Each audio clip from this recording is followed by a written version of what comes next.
In the ancient village of Abera, surrounded by thick forest and mighty rivers, there lived a king named Uzu. Now, King Uzu was not just a ruler. He was a man who believed his gold was more valuable than his people. He lived in a palace so grand, even the birds refused to perch on its roof. They feared they weren't royal enough. Every morning, King Uzu would walk out, wearing robes embroidered with real gold threads. His sandals, imported from distant lands. His throne, carved from a tree, set to cry when poor people passed by. But behind all the glitter was a heart as hard as stone. The people of Abera were poor. Farmers couldn't afford to eat their own yams. Mothers traded firewood for palm oil. Children fetched water barefoot for miles. Why? Because King Uzu taxed everything: water, yam, firewood, even moonlight. If you sang at night and your neighbor heard, you would pay entertainment tax.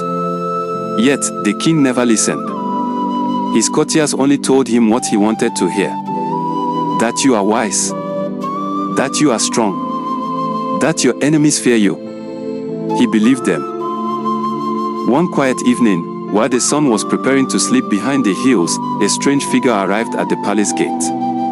His name, Podogo. Skin wrinkled like dried fish. Beard as white as freshly pounded fufu. No shoes. No bag. Just a walking stick. And wisdom. The guards laughed. Where do you think you are going, old man? Podogo smiled. To teach your king. A lesson gold cannot buy. Word reached the king. What nonsense. King Uzu barked. Bring him to me. Let me amuse myself. Standing before the king, Podogo bowed low. I have 3 questions.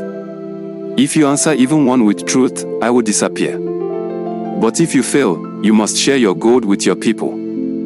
The king, proud and amused, leaned back on his throne. He signaled his drummers to pause and said, ask your questions, old man. Question 1. Podogo, what did your mother eat the night you were born? The king laughed. Who knows that?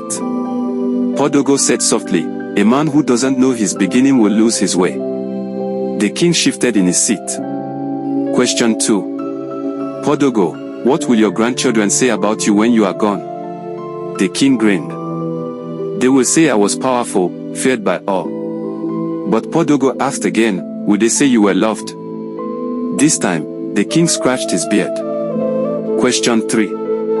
Podogo, family, when your gold is gone, who will remain by your side? This one hit the king's chest like thunder. He looked around. His wives, silent. His guards, expressionless. His advisors, looking at the floor. For the first time in years, King Uzu had no words.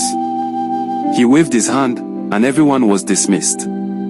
Alone in his chamber, he stared at his reflection in a golden mirror, and for the first time, he didn't like what he saw. He remembered his father. A man who ruled with kindness. A man the people mourned for 7 days. King Uzu looked at his hands, covered in rings, but empty of blessings. The next morning, something unusual happened. The palace gates were opened. Children were given bags of rice and books. Old women were handed wrappers and soap. Farmers received tools and goats. And when the people asked why, the guards answered, the king has changed. King Uzu stepped out, barefoot, like Podogo. He gathered the village and said, I ruled with pride, but I will lead with wisdom. I was blind with gold, but now I see with my heart. As for Podogo, he vanished as quietly as he came. Some say he was a spirit. Others say he was an ancestor. But the elders say he was truth in human form. Since that day, King Uzu ruled not with fear, but with love. And the people of Abera, they danced, they sang, and they lived. Moral lessons. Wisdom may walk barefoot, but it will always outrun pride. Gold shines, yes, but it cannot buy respect. And the greatest king is the one who listens, even to the smallest voice.